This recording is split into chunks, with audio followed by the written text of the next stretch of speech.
ลุงสิไปใส่หันไปใส่โอ้เอาไปซิว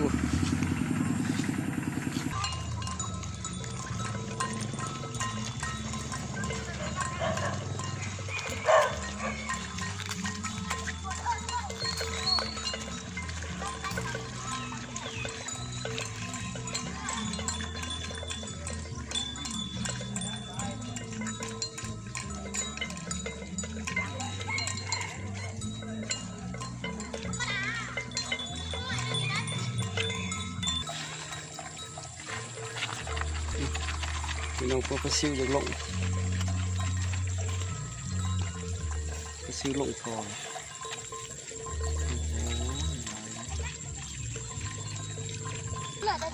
ไป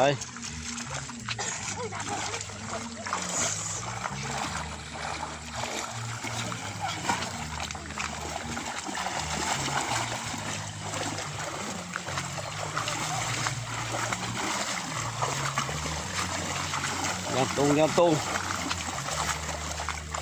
ไปซิวลงอยู่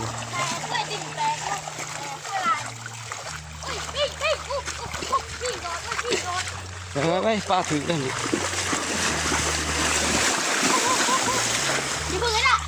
แกส่วนมันโลดแกบัดทรงเมืองมาเฟียมาเห็นว่าพอมาตบ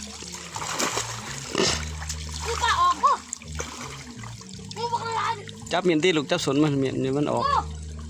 ดูเป็นลูกปลาปากทางดำๆนี่ลูกปลาปากเงินเราปลาปากว่าปลาข้าวมดมาพี่มันถกกระเทิงไปถือมากกับคู่ไล่บ่นี่กระปูน้ำเพ่ง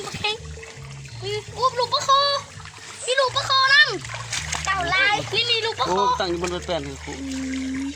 ลูกปลาคอนั่นเห็นไหมที่กูยับตัวหุ่นยับไปหุ่นแกตัวนั้นแล้วก็ปอนลงขู่จับทอกบ่จับทอกหลุดปอนอันนั้นลงขู่จับไปดีเด้อสั่นแต่พี่เสียเฮ็ดเพื่อกระเฮ็ดลงในตีถึงสั่นแต่ถึง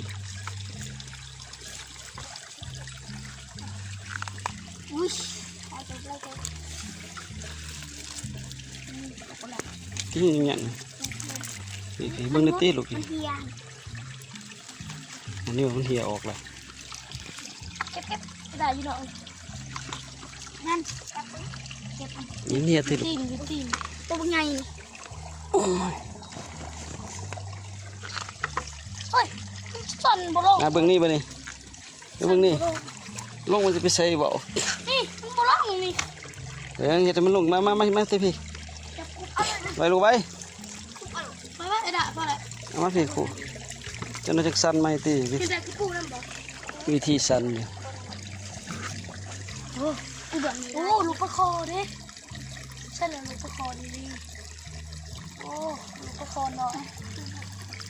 ใส่มาไปสิใส่ลัดไม้ปลามันลงเบิดปลาแล้วปลาหลุดจับนั่นแหละเฮ็ดดีๆเบิ่งจับย่อดีๆเบิ่งลูกย่อดีๆเบิ่ง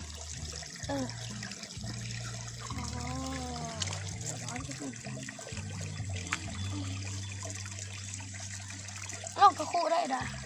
จับลงนั่นแหละดึงสักกวางตีปากไม่ได้นี่ใส่ขู่ได้นี่